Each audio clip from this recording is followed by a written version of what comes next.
Então, a gente tem registros, né, de uma primeira POF na década de 60, que foi conduzida pela Fundação Getúlio Vargas. Nessa POF foi investigada a disponibilidade domiciliar de alimentos, ou seja, tudo que estava disponível num domicílio para ser consumido. Então, é investigado todos os gastos com alimentos e o preço médio dos alimentos. Assim, conseguia saber quanto de alimento possuía, né, o domicílio tinha ali disponível para os moradores. E aí, na década de 70, com essa necessidade de entender, né, como estava o consumo da população brasileira, foi feito um dos maiores estudos, né, de base domiciliar que o Brasil já teve, que foi o ENDEF, que é o Estudo Nacional de Despesa Familiar, que foi em 74 e 75, em 55 mil domicílios, que eles também investigaram disponibilidade domiciliar de alimentos e avaliaram o consumo de alimentos pela família. Eu vou explicar um pouquinho mais à frente como é que eles avaliaram isso, tá? E a partir do INDEF foram seguindo as pesquisas de orçamento familiar, né? Então, tivemos na década de 80, de 90, também investigando disponibilidade domiciliar de alimentos. Tivemos a POF de 2002, 2003, que investigou os gastos com alimentação fora de casa, dado que esse hábito estava aumentando, né? Estava sendo identificado que os brasileiros estavam gastando com alimentação para dentro do domicílio, mas também com alimentação fora do domicílio. E na POF de 2008, 2009 e a 2017, 2018, além de avaliar a disponibilidade domiciliar de alimentos e os gastos com alimentação fora de casa, foi investigado o consumo efetivo de alimentos por cada indivíduo, né, por cada morador. Bem, então, começando aqui pelo ENDEF, né, que é o primeiro e o mais amplo estudo domiciliar no Brasil, o objetivo do ENDEF foi entender a estrutura de despesa familiar, né, a estrutura orçamentária dos domicílios. Então, tudo que os domicílios gastavam e todos os rendimentos das famílias. Mas, além disso, também foi investigado o consumo alimentar e o estado nutricional.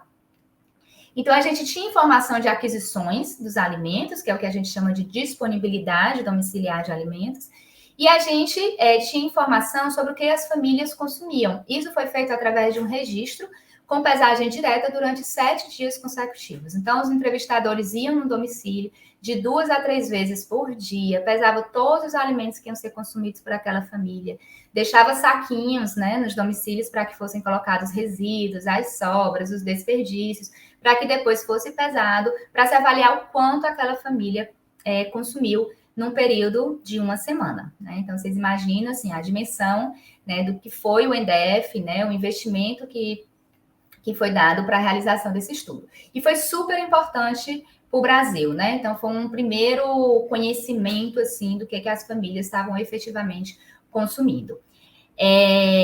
Seguindo o ENDEF, a gente começa a ter, de uma forma mais regular, as pesquisas de orçamento familiar. Né? Então, atualmente, é a principal fonte de dados de consumo alimentar ao longo dos anos no Brasil, é realizada uma amostra representativa dos domicílios brasileiros.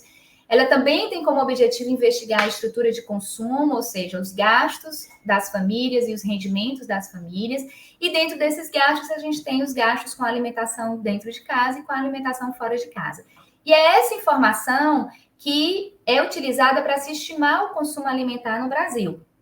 Então, o que a gente tem, né, ao longo dos anos, né, era muito baseado nessas aquisições de alimentos, né, nessa disponibilidade de alimentos no domicílio, e que foi importante, né, para muitas estratégias de políticas públicas, para a elaboração do guia alimentar, enfim. Então, essa análise temporal, né, das mudanças de consumo alimentar no Brasil, a principal fonte foram as pesquisas de orçamento familiar com as informações sobre a disponibilidade domiciliar de alimentos. Tá? Mas aí eu queria destacar a POF de 2008 e 2009, porque ela tem um diferencial com relação às outras pesquisas, que é a investigação do consumo efetivo de alimentos, né? O que cada indivíduo estava efetivamente consumindo. Então, existem essas duas publicações que estão disponíveis no site do IBGE, né? Vocês podem baixar e aí vão ter detalhes sobre a coleta de dados, a amostra, vai ter uma análise dos dados, né? Os principais resultados da pesquisa, e eu trouxe aqui algumas questões metodológicas, né, de como elas foram conduzidas. Tá? Então, de uma forma geral, a POF ela possui vários questionários, né, são várias coisas que são investigadas nessa pesquisa. Aqui no Brasil, ela é dividida em 7 questionários, né, 7 módulos ou 7 blocos, né, de investigação. O primeiro é a POF1, que investiga as características do domicílio e dos moradores, então vai perguntar o número de cômodos, qual a idade, o sexo de cada morador, né, o nível de educação. A POF2 investiga, é um questionário de aquisição coletiva, então vê aqueles gastos coletivos no domicílio, né, de energia elétrica, água, acesso à internet. A POF3 é a caderneta de aquisição coletiva, né, são coisas que são adquiridas durante uma semana, então tudo que é comprado durante aquela semana é investigado nesse questionário da POF3, então é aí onde a gente tem informação sobre os gastos com a aquisição de alimentos. A POF4 é um questionário de aquisição individual e é aqui onde a gente vai ter a informação sobre a alimentação fora de casa, né? Há vários outros gastos que são individuais, né? De cultura, lazer, com medicamento, cigarro, né? Então, isso é investigado aqui no POF4. A POF5 é o questionário de trabalho e rendimento individual, então é onde é investigado toda a renda da família, o que cada membro da família faz, né, em termos de ocupação, de trabalho. A POF6, ela avalia as condições de vida da família, então como são as condições de moradia, se a renda é suficiente para alimentação, em quantidade, em qualidade. E em 2017 e 2018 foi acrescentado também a escala brasileira de insegurança alimentar para avaliar a segurança alimentar e nutricional das famílias. E na POF de 2008, 2009 e de 2017 e 2018, o diferencial é a inclusão da POF7, do questionário da POF7, que é o bloco de consumo alimentar pessoal, que é onde se investiga a característica da dieta e o consumo individual de alimentos. Tá? O peso e a altura, ele era feito em todas as POFs, mas em 2017 e 2018 ele foi autorreferido, ele não foi mensurado e foi coletado juntamente com o bloco de consumo alimentar pessoal. Então, somente as pessoas que responderam consumo alimentar forneceram a informação de peso e altura. Tá? Bem, o que a gente ganha quando a gente inclui um módulo de consumo individual de alimentos, né? Então, quando a gente tinha informação sobre disponibilidade domiciliar de alimentos, a gente estimava o consumo a partir dos dados de compra com alimentos. Então, a gente não tinha... a gente não conseguia identificar quem efetivamente estava consumindo aqueles alimentos, né? Então, a gente não tinha a distribuição intradomiciliar dos alimentos. A gente não sabe sobras, desperdícios, então a gente não consegue saber exatamente o que foi consumido pelos moradores. E apesar de se investigar os gastos com a alimentação fora de casa, a gente não sabe o tipo, com detalhes, nem a quantidade de alimentos que foram consumidos fora de casa.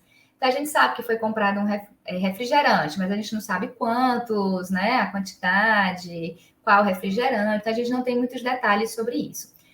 Quando se insere um módulo de consumo efetivo, né, individual de alimentos, ou seja, a gente passa a investigar o que cada indivíduo consumiu, a gente estima o consumo a partir do consumo efetivo, né? Então, os indivíduos dizem o que eles consumiram e a gente vai avaliar efetivamente isso. Então, a gente tem detalhes sobre tudo que é consumido no dia, independente do local, se foi dentro ou fora de casa, e a gente consegue ter informação sobre o tipo de preparação, se foi cozida, assada, né, com molho, frito, o horário que foi consumido, a quantidade que foi consumida. Então, a gente consegue ter uma informação mais acurada do consumo de alimentos. É importante destacar como que aconteceu a organização, né, da realização desse questionário específico, né, de consumo alimentar, POF7. Ela foi financiada, tanto a de 2008 quanto a de 2017, pelo Ministério da Saúde, foi conduzida pelo IBGE, né, juntamente com a POF, que, como vocês viram na linha do tempo, era uma pesquisa que já acontecia, que já acontece com frequência no país, então só foi inserido esse bloco de consumo alimentar. E teve a última POF como coordenação técnica essas 4 professoras, né? Professora Dice, da USP, professora Edna, da UF, professora Rosângela, da UFRJ, e a professora Roseli, da UERJ, que coordenou tanto 2008 quanto 2017 e 2018.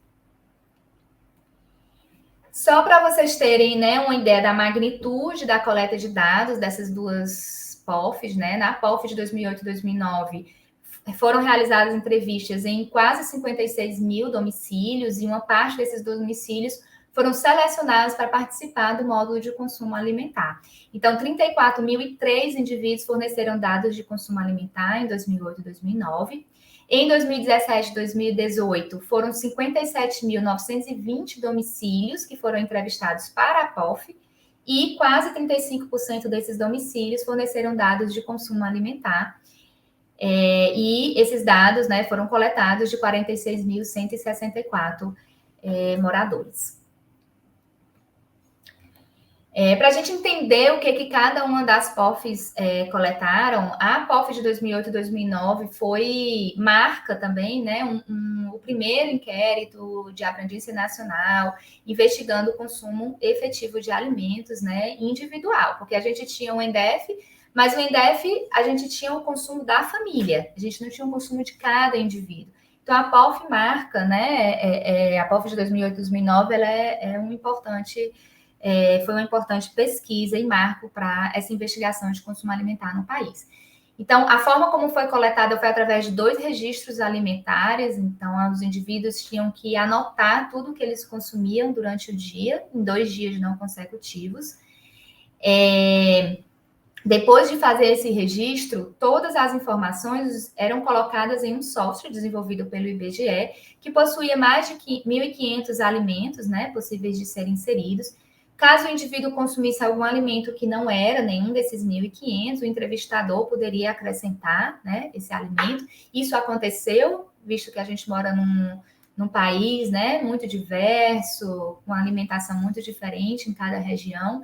Então, eventualmente, alguns alimentos foram inseridos. Quando a pessoa relata, né, o que ela consumiu, ela informa também a quantidade que foi consumida.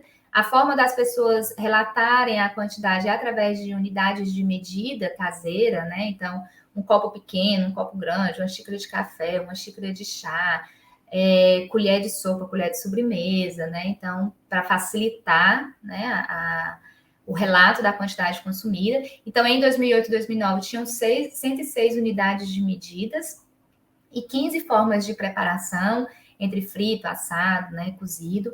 E na POF de 2017 e 2018, foi feita uma revisão bem extensa da POF de 2008 e 2009, né, pegando muitas experiências da coleta de dados, do controle de qualidade dos dados e experiências que tivemos em outros países, né, com grupos que também coletavam inquéritos nacionais de alimentação. Então, algumas modificações foram feitas. Na POF de 2017 e 2018, ao invés de registro alimentar, o consumo foi coletado através de recordatórios alimentares. Então, os indivíduos diziam tudo que eles tinham consumido no dia anterior, em 2 dias também não consecutivos.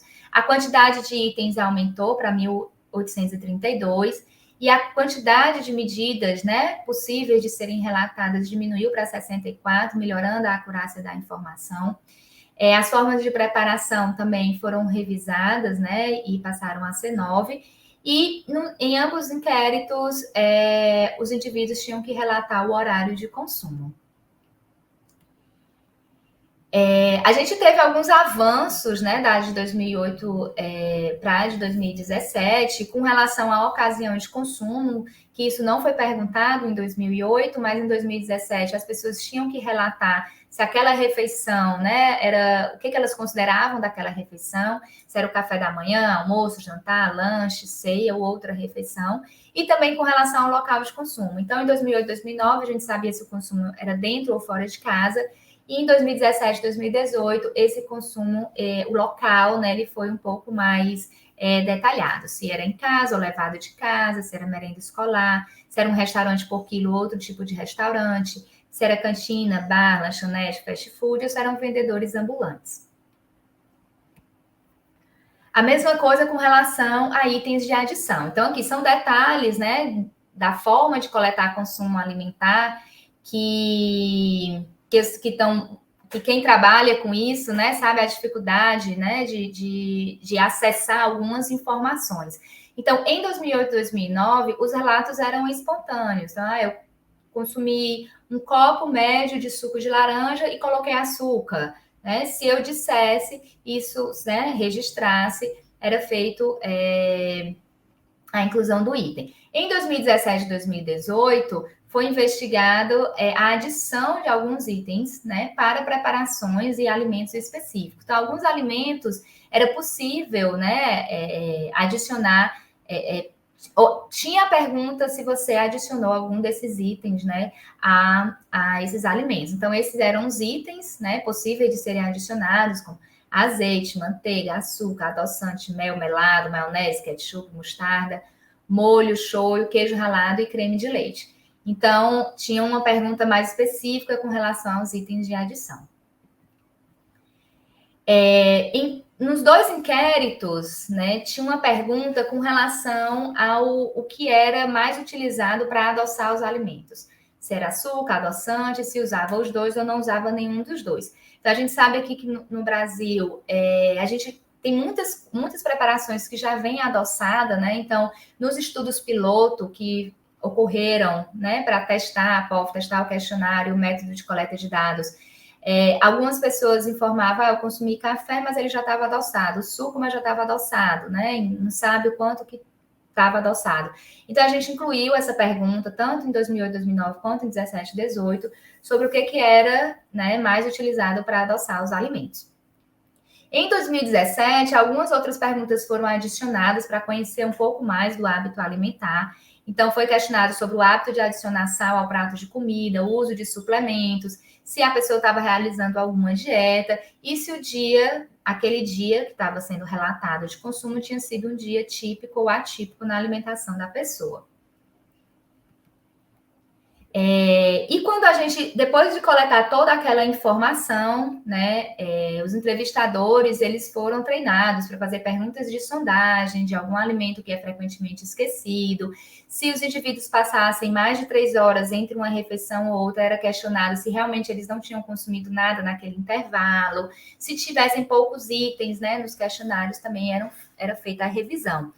E depois de coletado todos os dados, agora a gente precisa estimar, né, a energia, os nutrientes que são consumidos pelos indivíduos, né, que responderam o inquérito.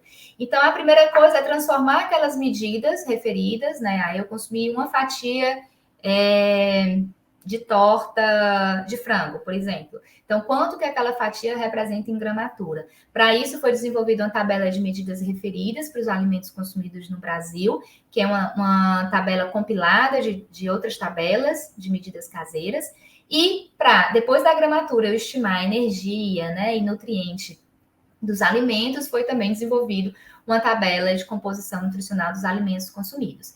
Em 2017 e 2018, foi feita uma extensa e detalhada revisão da tabela de medidas caseiras e passou-se a utilizar a Tabela Brasileira de Composição de Alimentos, a TBCA, da Faculdade de Ciências Farmacêuticas da USP, né, numa parceria com a equipe, com o IBGE. Eu trouxe aqui uns prints para vocês terem uma ideia de como é o material que foi utilizado para a coleta dos dados. Então, aqui foi o material de 2008 e 2009. Eram instruções para os indivíduos, né, como exemplo de preencher, com fotos de medidas caseiras, que eles pudessem ter um melhor direcionamento de como fazer o registro, já que eles tinham que anotar, né, tudo o que eles consumiam durante o dia. E aqui era o software onde o entrevistador colocava todas essas informações. Então, o indivíduo preenchia a informação com essas instruções do bloco de consumo e depois se colocava as informações nesse software. Então, o entrevistador tinha que dizer se era dentro ou fora de casa, o horário, a quantidade, a medida caseira, o tipo de alimento e a forma de preparação para alguns alimentos. Aqui já é o que foi utilizado na POF de 2017 e 2018, né? Então, era uma orientação mais para os entrevistadores, porque eles tinham que perguntar o que o indivíduo consumiu no dia anterior. Então, tinha um exemplo de preenchimento, de recordatório, e aqui também o exemplo de como era o software da POF de 2017 e 2018. Então, em cima, vocês podem ver que tem todos os questionários, né? POF 1, POF 2, POF 3, 4, 5, 6 e 7. Começa com A1, que são as características do domicílio e moradores, e seguindo, né, a de consumo alimentar, que é a POF 7, tem todas aquelas perguntas de características da dieta, o que utiliza com frequência, se é açúcar, adoçante, né, ou nenhum dos dois, se tem o hábito de adicionar sal ao prato de comida, e vem todas aquelas outras perguntas. E aqui é um exemplo de inclusão de alimento, né? Então, por exemplo, a inclusão, essa pessoa aqui, né, consumiu uma pizza calabresa às 8 horas, foram 3 fatias, né? Aí tem que preencher a ocasião de consumo, o local de refeição, se teve alguma adição, se adicionou maionese, ketchup, tá? Então, esse era o exemplo, né, de 2017, 2018. Todas essas informações detalhadas de como foi a coleta, de os resultados, né? Tem naquelas publicações, o banco de dados, né? Tudo disponível no site do IBGE.